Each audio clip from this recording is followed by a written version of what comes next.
한국 음식?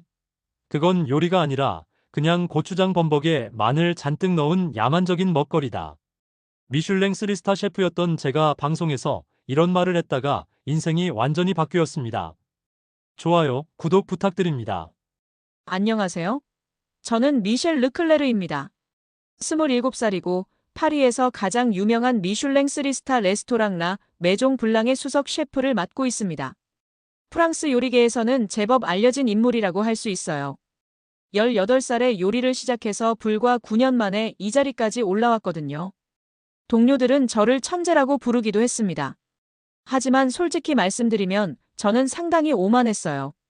특히 아시아 음식에 대해서는 정말 편견이 심했습니다. 그 중에서도 한국 음식은 그냥 고추장 범벅에 마늘만 잔뜩 넣은 야만적인 먹거리 정도로 생각했어요.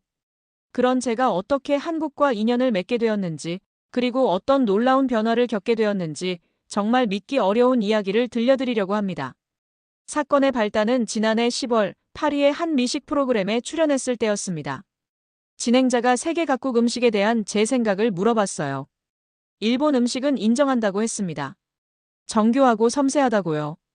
이탈리아 파스타도 나름 괜찮다고 평가했어요. 하지만 한국 음식에 대해서는 완전히 다른 반응을 보였습니다. 저는 그때 정말 거만하게 웃으며 이렇게 말했어요. 그건 요리가 아니라 그냥 고추장 범벅에 마늘 잔뜩 넣은 야만적인 먹거리라고요. 프랑스 요리 200년 역사 앞에서는 유치원생 소꿉놀이 수준이라고 했습니다. 그 순간 스튜디오가 조용해졌어요. 하지만 저는 계속했습니다. 정교함이라곤 찾을 수 없고 그냥 맵기만 하면 맛있다고 생각하는 미개한 식문화라고 말했어요. 제가 하루만 배워도 한국 최고 요리사보다 잘 만들 수 있을 거라고 장담했습니다. 방송이 나간 후 정말 큰 논란이 되었어요. 특히 한국에서는 저에 대한 비판이 쏟아졌습니다. SNS에는 제 발언을 비판하는 글들이 수천 개씩 올라왔고요. 그러던 중 한국의 유명한 요리 프로그램 글로벌 셰프 도전에서 저에게 연락이 왔습니다. 한 달간 서울에서 생활하면서 한국 음식을 직접 배워보고 마지막에는 한국 최고의 요리사와 대결을 해보자는 제안이었어요. 저는 그 제안을 듣고 코웃음을 쳤습니다. 그 정도로 제 생각이 바뀔 거라고 생각하느냐고 했어요. 오히려 제 말이 맞다는 걸 증명해드리겠다고 말했습니다. 재미있는 코미디가 되겠다고 생각했거든요. 그렇게 저는 자신만만하게 도전을 받아들였습니다. 한국 음식 따위 일주일이면 충분히 마스터할 수 있다고 생각했어요. 출발 전날 밤, 동료들과 작별 파티를 열었습니다. 모두들 제가 한국에서 어떤 우스꽝스러운 일을 겪을지 궁금해했어요. 한국에서 김치 만드는 법 배워오라고 하거나 고추장 먹고 울지는 말라고 농담을 던졌습니다. 저도 그런 농담들이 재미있었어요. 정말 한 달 후에는 더 큰 농담거리를 들고 돌아올 수 있을 거라고 생각했거든요. 하지만 지금 돌이켜보면 그때의 제가 얼마나 무지하고 오만했는지 정말 부끄럽습니다. 한국에서 저를 기다리고 있던 건 제가 상상도 못한 놀라운 세계였거든요. 이틀 후, 저는 인천공항에 도착했습니다. 비행기에서 내리자마자 한국의 습한 공기가 저를 맞이했어요. 파리와는 완전히 다른 기후였습니다. 공항에서 저를 기다리고 있던 건 한국방송국 PD 김소영 씨와 통역 직원이었어요. 김소영 PD는 30대 초반으로 보이는 여성이었는데 생각보다 전문적이고 체계적으로 일정을 설명해 주었습니다. 차를 타고 서울 시내로 향하는 길 창밖 풍경을 보며 저는 속으로 비웃었어요. 고층 빌딩들이 즐비하긴 했지만 파리의 우아한 건축미와는 비교할 수 없다고 생각했습니다. 특히 한글로 된 간판들이 어지럽게 늘어선 모습을 보고는 정말 촌스럽다고 여겼어요. 첫 번째 일정은 명동에 있는 전통 한식당 할머니 손맛에서의 식사였습니다. 김소영 PD가 한국 음식을 제대로 경험해보라며 데려간 곳이었어요. 식당 입구에 도착했을 때 정말 실망스러웠습니다. 낡은 나무 간판에 페인트가 벗겨진 외관이었거든요. 파리의 미슐랭 레스토랑과는 비교도 안 되는 허름한 모습이었어요. 속으로 역시나 기대했던 대로라고 생각했습니다. 하지만 식당 안으로 들어서는 순간 뭔가 다른 분위기를 느꼈어요. 손님들이 정말 맛있게 식사하고 있었고 주방에서는 뜨거운 김이 모락모락 올라오며 고소한 냄새가 풍겨왔습니다.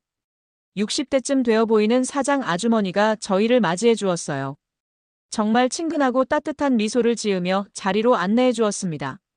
프랑스 레스토랑의 격식 있는 서비스와는 완전히 달랐지만 뭔가 정겨운 느낌이었어요. 테이블에 앉자마자 정말 놀라운 일이 벌어졌습니다.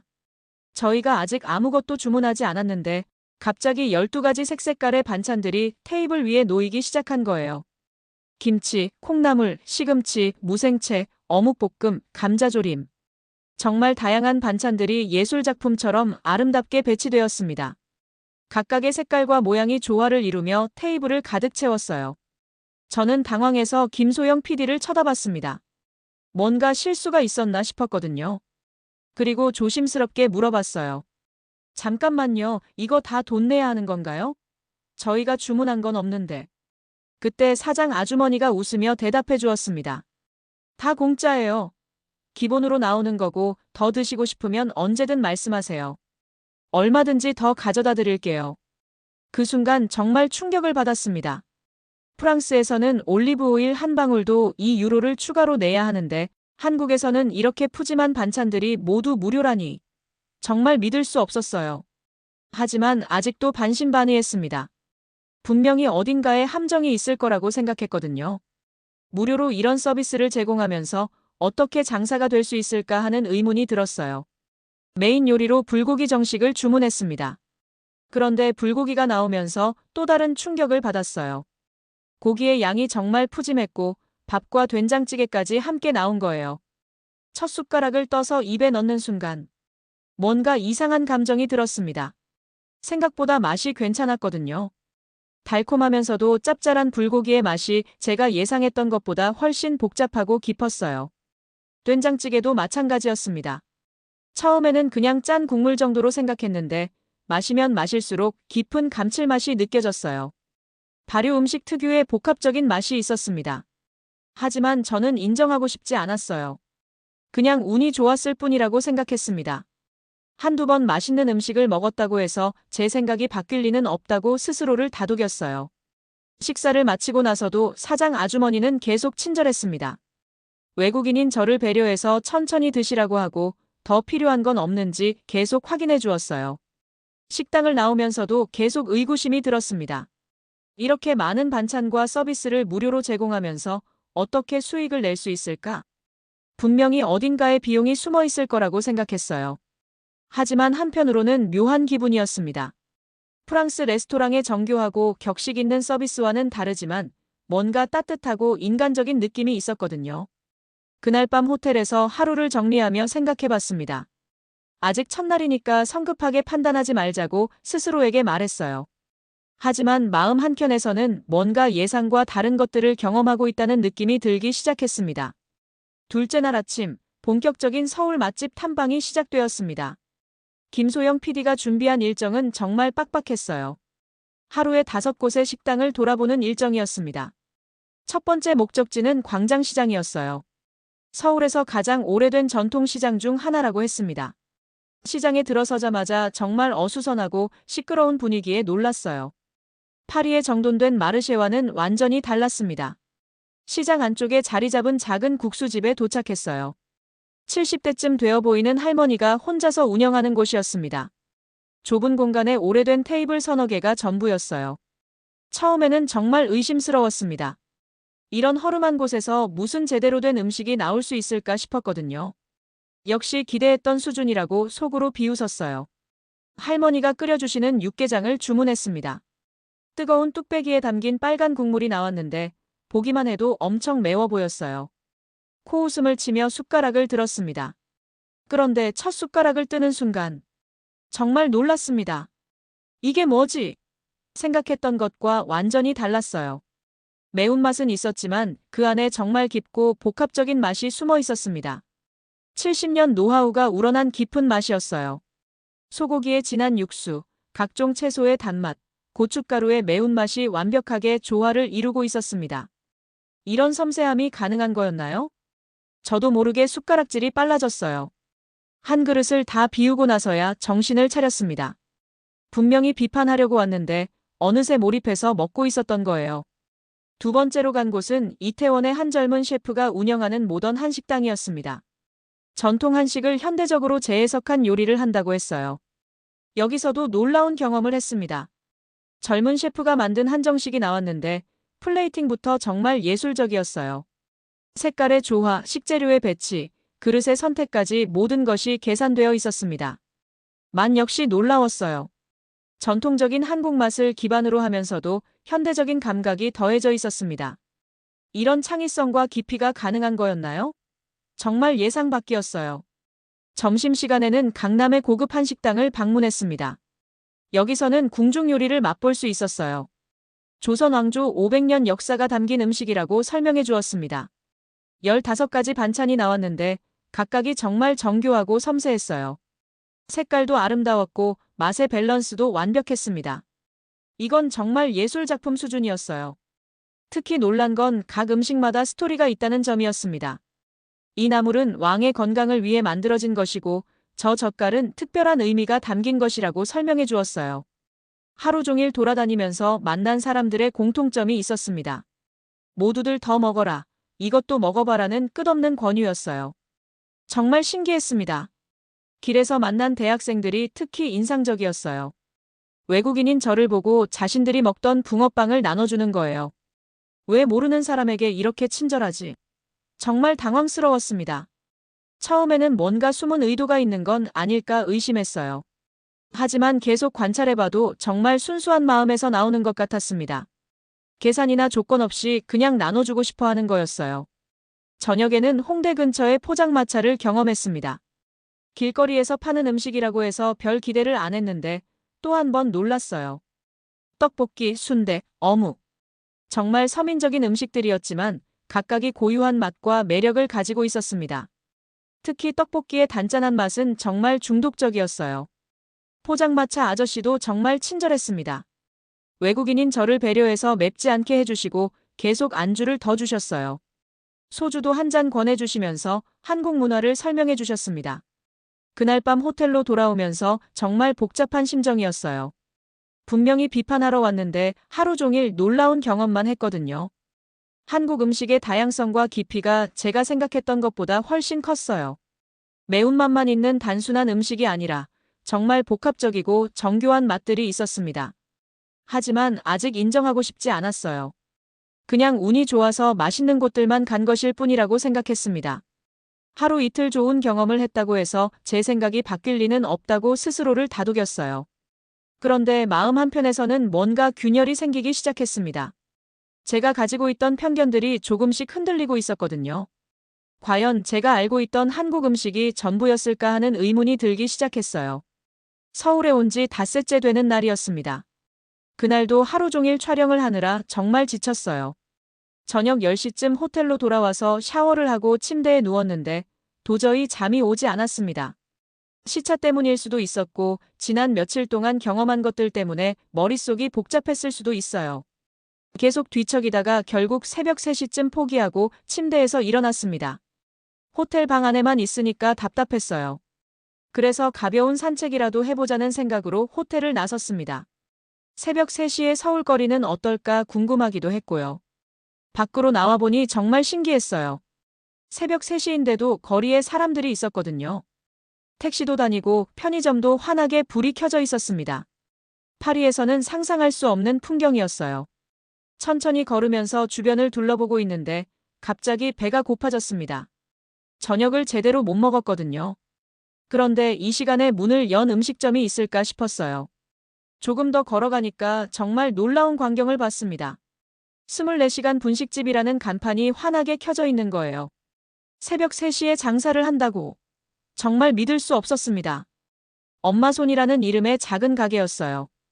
유리창 너머로 보니까 70대쯤 되어 보이는 할머니가 혼자서 음식을 만들고 계셨습니다.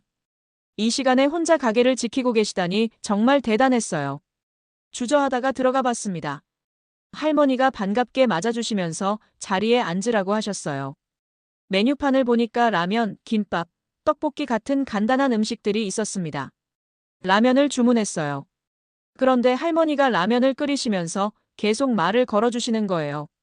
이 시간에 밖에 돌아다니는 젊은이가 안쓰럽다고 하시면서요. 라면이 나왔는데 제가 주문한 것 이외에 김치, 계란, 만두까지 함께 나온 거예요. 깜짝 놀라서 물어봤습니다. 할머니, 이거 제가 주문한 건 라면뿐인데요? 그러자 할머니가 웃으시면서 말씀하셨어요. 이 시간에 밖에 돌아다니는 젊은이가 안쓰럽잖아. 그냥 서비스야, 서비스. 많이 먹어. 정말 충격적이었습니다. 대체 왜 공짜로 이렇게 많이 주시는 거죠? 저는 완전히 모르는 외국인인데 말이에요. 더 놀라운 건 할머니의 다음 말이었어요. 우리 손잡벌인데 뭘.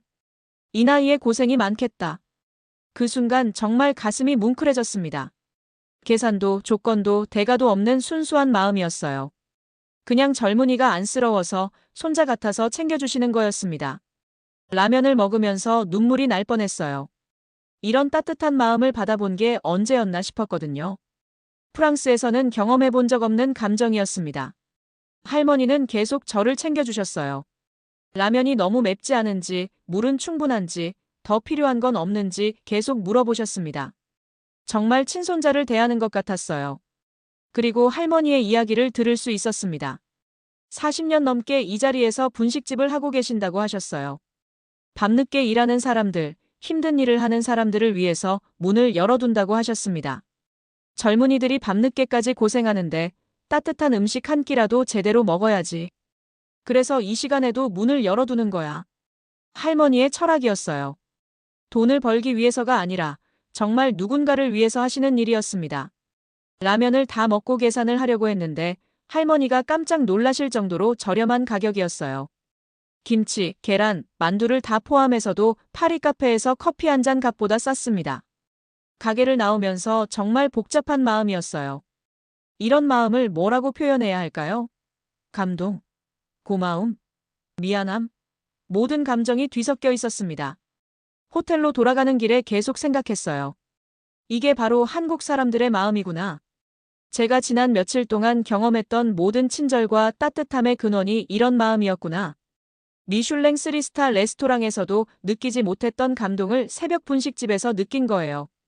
화려한 기술이나 비싼 재료가 아니라 정말 순수한 마음에서 나오는 음식이었습니다. 그날 밤 처음으로 푹 잠들 수 있었어요. 마음이 정말 따뜻했거든요. 할머니의 그 순수한 마음이 제 가슴을 녹여주었습니다. 다음 날 아침 일어나서 거울을 보니까 제 표정이 달라져 있었어요. 뭔가 부드러워진 것 같았습니다. 서울에 온 첫날의 오만하고 차가운 표정과는 완전히 달랐어요. 그때 깨달았습니다. 한국 음식의 진짜 비밀은 기술이나 재료가 아니라 마음이었다는 걸요. 사람을 향한 진심, 그게 바로 한국 음식의 핵심이었습니다. 프랑스 요리가 기술과 전통의 완벽함을 추구한다면 한국 음식은 마음과 정성의 따뜻함을 담고 있었어요. 둘 다 소중하지만 완전히 다른 철학이었습니다. 그 순간부터 제 마음속 어딘가에서 변화가 시작되었습니다. 아직 완전히 인정하고 싶지는 않았지만 더 이상 한국 음식을 무시할 수는 없었어요. 분식집에서의 경험 이후 저는 완전히 다른 사람이 되어 있었습니다. 더 이상 한국 음식을 비판적인 시각으로만 바라볼 수 없었어요. 뭔가 더 깊은 것을 이해하고 싶었습니다. 김소영 PD에게 특별한 요청을 했어요. 한국 음식의 정신적인 뿌리를 알고 싶다고 했습니다. 그래서 다음 날 일정으로 경기도 양평에 있는 사찰로 가게 되었어요. 용문사라는 천년된 고찰이었습니다. 산속 깊숙이 자리한 절에 도착하니까 정말 고요하고 평화로운 분위기였어요. 파리의 시끄러운 도시 소음과는 완전히 다른 세계였습니다. 그곳에서 템플스테이를 하게 되었어요. 하루 동안 스님들과 함께 지내면서 한국 전통 음식 문화의 뿌리를 배우는 프로그램이었습니다. 저를 맞아주신 분은 해안 스님이었어요. 60대쯤 되어 보이는 분이었는데 정말 온화하고 지혜로운 느낌이었습니다. 스님은 제가 왜 여기까지 오게 되었는지 다 알고 계시는 것 같았어요. 첫 번째로 참여한 것은 사찰 뒤편 텃밭에서 채소를 직접 따는 일이었습니다. 스님이 직접 기르신 배추, 무, 시금치, 깻잎을 함께 수확했어요. 스님은 음식은 생명을 살리는 것이라고 말씀하셨습니다. 이 작은 채소 하나하나에도 귀한 생명이 담겨 있다고 하셨어요. 스님의 말씀을 들으며 채소를 바라보니까 정말 다르게 보였어요. 단순한 재료가 아니라 소중한 생명체로 느껴졌습니다. 점심 준비를 함께 했어요. 스님들이 만드는 사찰 음식을 직접 배울 수 있었습니다. 정말 신기했던 건 조미료를 전혀 사용하지 않는다는 점이었어요. 스님은 맛을 내기 위해 인위적인 것을 넣지 않는다고 설명해 주셨어요. 재료 본연의 맛을 살리는 것이 중요하며 자연이 주는 맛이 가장 완벽하다고 하셨습니다. 마늘, 양파, 부추 같은 자극적인 채소도 사용하지 않는다고 했습니다. 마음을 평정하게 하기 위해서라고 하셨어요. 15가지 나물로 만든 비빔밥이 완성되었습니다. 정말 단순해 보였어요. 화려한 소스나 복잡한 조리법 없이 그냥 각종 나물을 밥 위에 올린 것뿐이었습니다.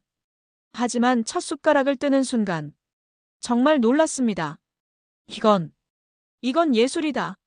각각의 나물이 고유한 맛을 내면서도 완벽한 조화를 이루고 있었어요. 시금치의 부드러움, 도라지의 쌉쌀함, 고사리의 쫄깃함, 당근의 달콤함. 모든 맛이 하나의 교향곡을 연주하는 것 같았습니다. 제가 만들어 온 미슐랭 3스타 요리보다 훨씬 깊은 감동이었어요. 스님이 웃으며 맛이 어떤지 물어보셨어요. 저는 정말 놀랍다고 솔직하게 대답했습니다. 이렇게 단순한 재료로 이런 복합적인 맛을 낼 수 있다니 믿기 어려웠거든요. 스님은 음식에는 만든 사람의 마음이 들어간다고 말씀하셨습니다. 미운 마음으로 만들면 미운 맛이 나고 사랑으로 만들면 사랑스러운 맛이 난다고 하셨어요. 기술보다 마음이 더 중요하다는 말씀에 정말 전율이 일었습니다. 그동안 제가 추구해온 완벽한 기술, 정교한 테크닉이 전부가 아니었던 거예요. 오후에는 스님과 함께 차를 마시며 긴 대화를 나누었습니다. 한국 음식 문화의 뿌리에 대해 많은 이야기를 들을 수 있었어요. 스님은 한국 사람들은 예로부터 음식을 나누는 것을 중요하게 여겼다고 하셨습니다.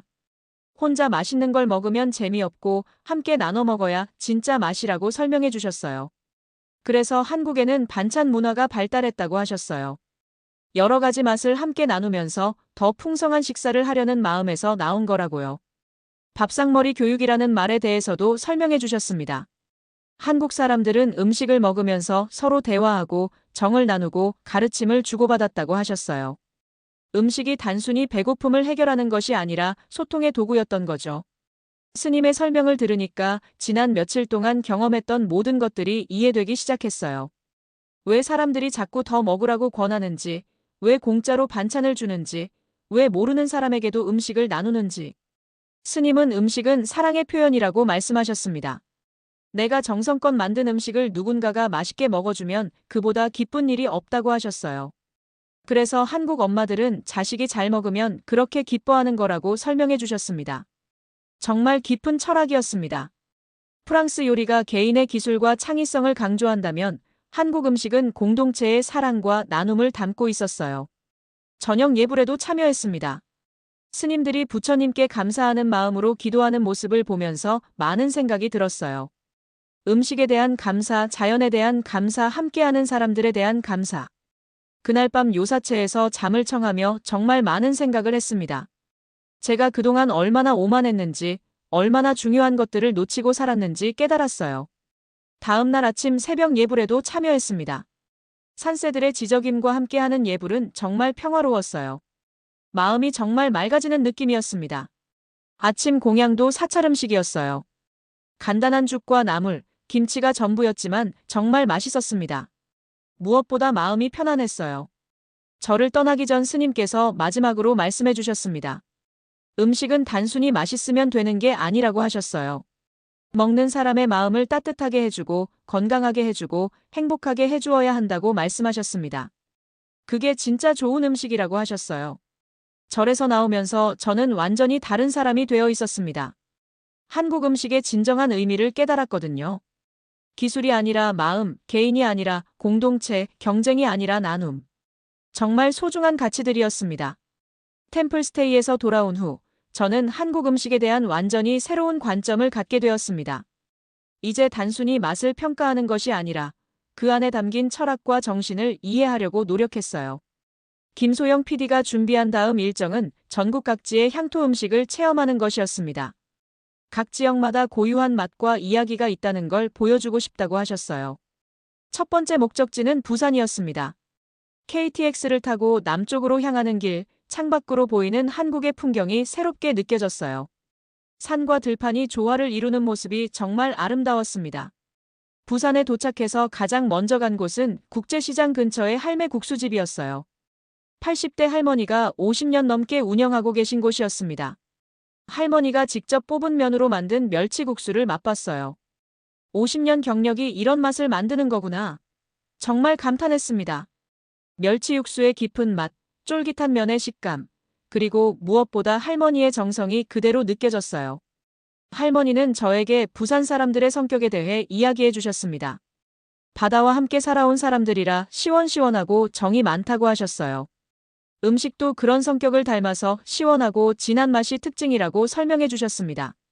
다음 날에는 전주로 이동했습니다. 한국의 맛의 고향이라고 불리는 곳이었어요. 전주 한옥마을에서 전통 한정식을 경험할 수 있었습니다. 24가지 반찬이 나온 한정식은 정말 압권이었어요. 각각의 반찬이 서로 다른 맛을 내면서도 전체적으로 완벽한 조화를 이루고 있었습니다. 이런 조화로운 맛의 교향곡이 가능해 정말 놀라웠어요. 특히 전주 비빔밥은 제가 지금까지 먹어본 비빔밥 중 최고였습니다.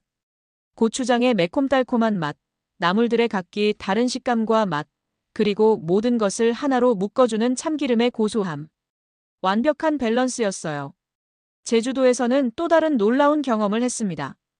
흑돼지 구이를 맛봤는데 자연의 맛이 이렇게 살아있다니.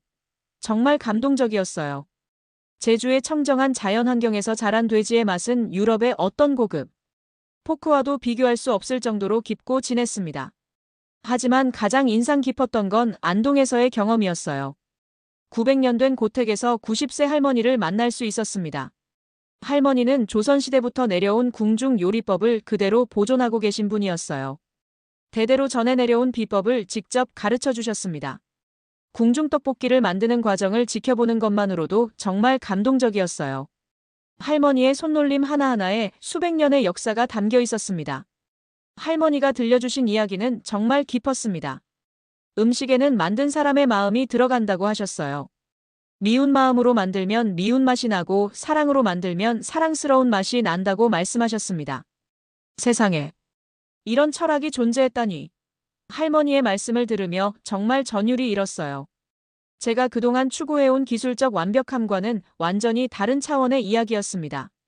강릉에서는 초당순 두부를 맛봤어요. 콩의 고소함과 바닷물의 간간함이 만나 만들어내는 부드러운 식감이 정말 놀라웠습니다. 이렇게 단순한 재료로 이런 깊은 맛을 낼 수 있다니 믿기 어려웠어요. 각 지역을 돌아다니면서 발견한 공통점이 있었습니다. 모든 음식에는 그 지역의 자연환경과 사람들의 삶이 고스란히 담겨 있다는 점이었어요. 바다와 가까운 부산의 음식은 시원하고 진했고, 산이 많은 강원도 음식은 담백하고 깔끔했습니다. 평야가 넓은 전라도 음식은 풍성하고 다채로웠어요.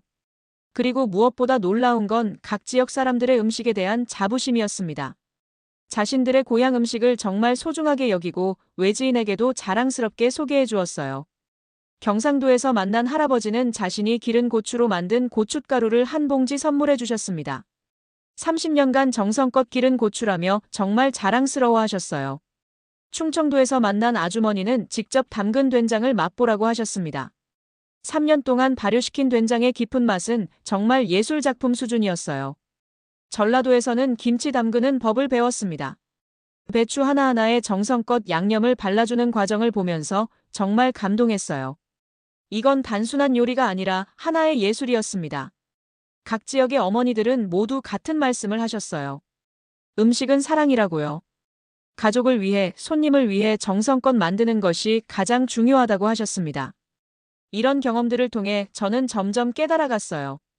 한국 음식의 진정한 가치는 기술이나 재료에 있는 게 아니라 그 안에 담긴 마음과 정성에 있다는 걸요. 프랑스 요리가 개인의 창의성과 기술적 완성도를 추구한다면 한국 음식은 공동체의 사랑과 전통의 계승을 중시했습니다. 둘 다 소중하지만 완전히 다른 철학이었어요. 각 지역을 돌아다니면서 제 마음도 점점 변해갔습니다. 처음에 오만함과 편견은 사라지고 대신 존경과 감사의 마음이 생겼어요. 이제 한국을 떠날 날이 얼마 남지 않았습니다. 한 달 전만 해도 한국 음식을 비웃었던 제가 이제는 한국 음식의 깊이와 아름다움에 완전히 매료되어 있었어요. 마지막 대결을 앞두고 저는 많은 생각을 했습니다. 과연 제가 한 달 동안 배운 것들을 어떻게 표현할 수 있을까?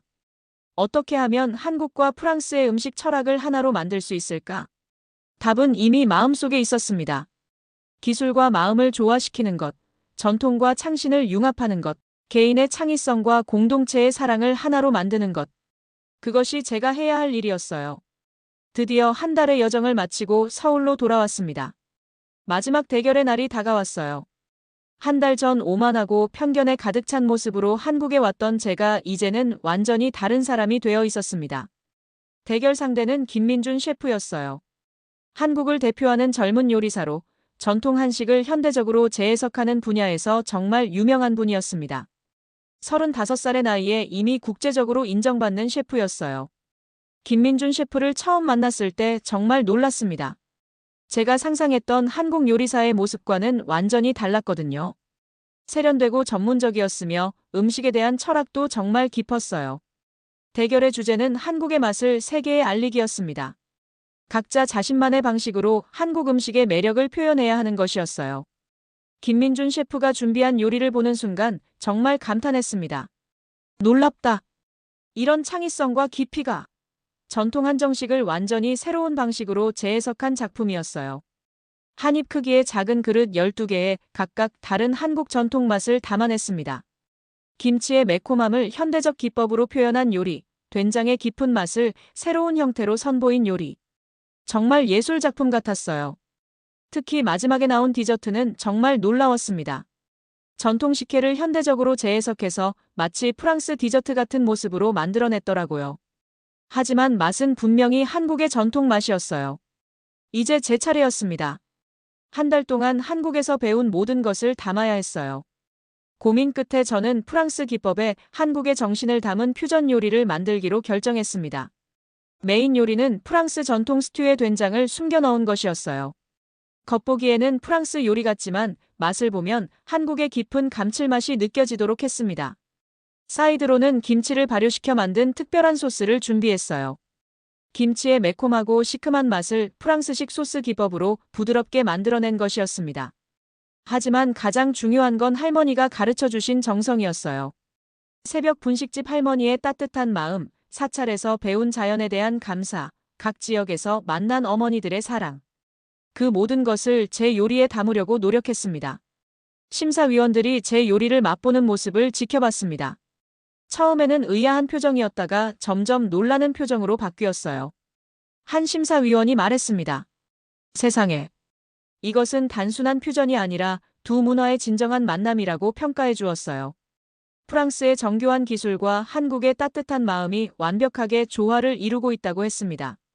하지만 결과는 김민준 셰프의 승리였습니다. 당연한 결과였어요. 김민준 셰프의 요리는 정말 완벽했고 한국 음식에 대한 이해도도 저보다 훨씬 깊었으니까요. 그런데 이상하게 전혀 아쉽지 않았어요. 오히려 김민준 셰프와 악수하며 진심으로 축하할 수 있었습니다. 당신들에게서 진정한 요리의 의미를 배웠다고 말했어요. 제가 지금까지 얼마나 오만했는지 깨달았다고 고백했습니다. 김민준 셰프도 정말 겸손하게 반응해 주셨어요.